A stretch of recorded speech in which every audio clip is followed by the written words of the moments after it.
Here's everything you need to know about Katabasis before you start reading it.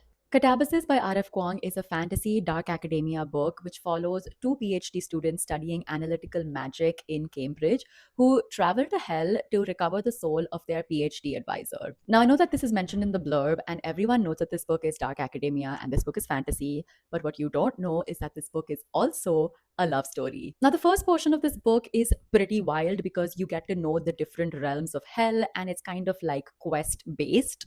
However, as you keep moving along in the story, this book becomes extremely character focused, and you understand the two main characters so much better as R.F. Kuang basically meticulously and carefully just peels back the layers of these highly flawed, ambitious, and almost unlikable characters. And that is the part of the book that really hooked me. Because through these characters and their stories, R.F. Kuang has basically given a scathing critique on elite academic institutions, academia as a whole, the role that women had to play in academia, specifically in the 80s and 90s, and the rampant sexism, classism, and racism that existed in these universities. The second thing you need to know about Katabasis is that it is a very dense book filled with a lot of literary references, mathematical references, and a bunch of highly academic references.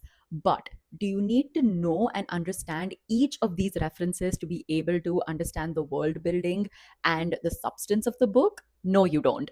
You don't need to know the nitty gritties of the theories and of the academic conversations which are there in this book to be able to understand the inferences that the characters make and to be able to enjoy it. However, the highly dense academic stuff which is there in the book is what kind of pulled me out of the story. But once R.F. Kuang kind of gave her inferences towards these theories and you see how she's used it in the world building, that usually like sucked me back into the story and got me interested in it again. Overall, this book was extremely thought provoking, very, very cleverly written, like all of R.F. Kuang's books. And if you're a fantasy and literary nerd, you should definitely check it out.